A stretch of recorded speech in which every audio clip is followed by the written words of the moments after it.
1968, more than 140 Chicano students at Edcal Chalsa High School staged a walkout to protest racial injustices at their school. The resistance included a specific challenge to the language oppression the Chicano students experienced in schools where they were forbidden from speaking Spanish. These students wanted to be able to speak their mother tongue, but above all, these students wanted bilingualism to be given a higher value. Even now, the very thing those Chicano students wanted is still desired by many educators, parents, and students today. Many in these countries are advocating for English education, many are advocating for schools to implement bilingual education, which is the use and instruction of two languages in part or all of the school curriculum. And today, about 1 out of every 10 public school students in the United States is learning to speak English. These students are called English language learners, or ELLs, as they are referred to, and there are about 5 million of them in the US today. And the greatest challenge the US public education system faces is how to properly educate them and teach them English. And having been an ELL student myself, I know firsthand the challenges of learning a new language. And as a result, I feel compelled to advocate for these English language students around the USA today. Today, I will explain the need English language learners have for bilingual education. Second, I will present a successful program. And third and last, I will present the benefits districts can hope to see by implementing such programs. I will begin by telling you why there is such a dire need for English language learners to have a bilingual education program. English language learners have been found to be academically disadvantaged compared to English speakers.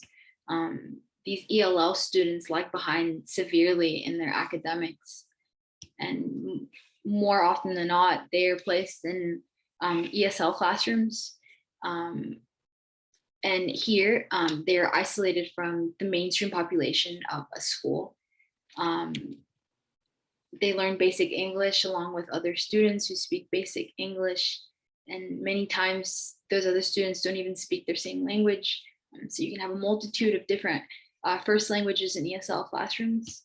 And the longer these students remain isolated, the further it seems they fall behind. And at some point they become stuck at the bottom of the academic period because they are stuck for years and years in these ESL classrooms.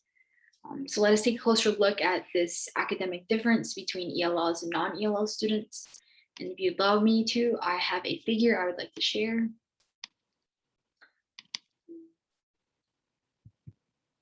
So this is from the National Center for Education.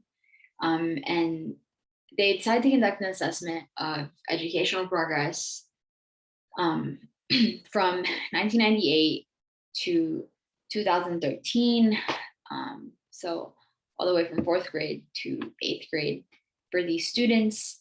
And if you take a look, every year since the start to the end, there's a considerable gap between the non-ELL and ELL students. In 4th grade, we had non-ELL students with a score of 264 and ELL students with a score of 218, a reasonable gap. And then all the way to the end of the assessment in the final year, 2013, that gap was still there. Much was the same with the assessment done with the mathematical scores of the ELL students versus the regular students. And so this just again demonstrates this dire need we have for implementation of these programs in order to best help educate these students and get them out of this humongous gap that has been formed. Regarding graduation rates, we can see how academics affects it. Only 63% of ELLs graduate from high school, compared with the national rate of 82%. And in San Diego Unified District, it was found that only 9% of ELL students had met graduation requirements. So as you can see, numbers only get bleaker across the country.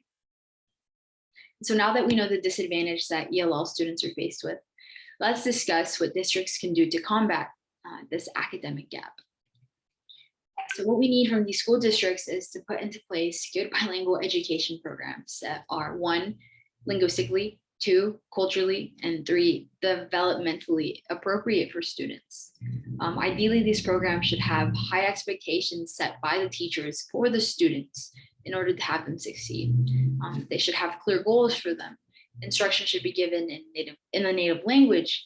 And this perhaps is the greatest and most important characteristic, as much of the research has shown that it is essential for these ELL students to first have a good grasp on their first language. And this will make it far easier, and it will set them up for success when learning English. And another characteristic that should be found in such a program should be there should be an English language development component to the program. And above all, there should be support from teachers, parents, students, and ultimately the community. And one program that I believe every district should take as an example and use and utilize their ideas was the one implemented by California's Calexico School District.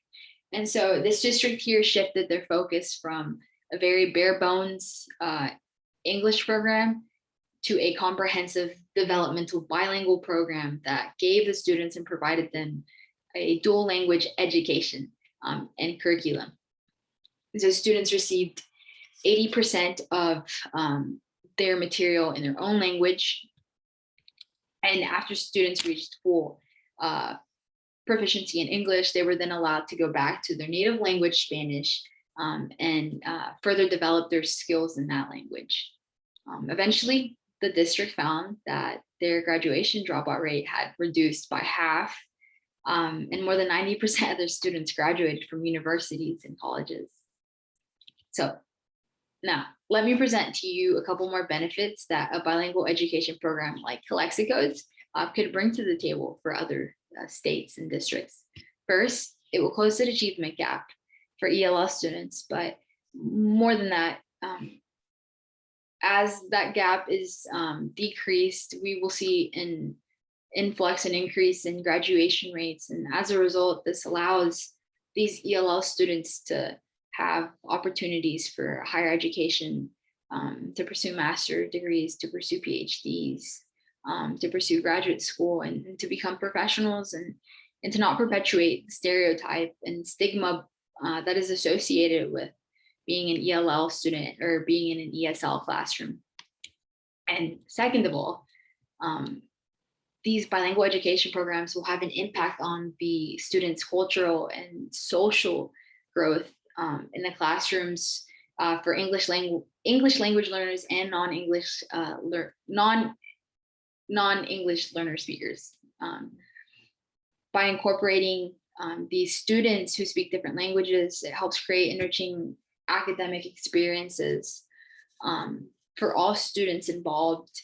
Learning multiple languages provides a foundation that allows students to grow and completely understand each other's cultures and appreciate their cultures. And this helps them become more aware of the world around them. And ultimately, it'll help develop global citizens in these school districts.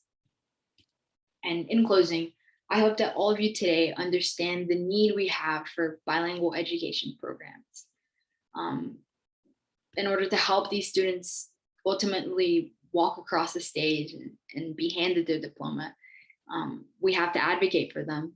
And I have a few ways you can take part of this movement and make a difference. A few ways you could take part in this is learning all you can about laws and policies concerning ELLs in your state, speaking to your congressmen and congresswomen, asking those questions, what are you doing for these students? How have you considered bilingual education programs? Vote in favor for bills and policies, ask questions, be proactive Go around and ask people about their experiences. And to close, I'd just like to leave you with a few words that I believe reach the heart of what bilingual education stands for. And they're the words of Nelson Mandela, who once said, if you talk to a man in a language he understands, that goes to his head. If you talk to him in his language, that goes straight to his heart. Thank you.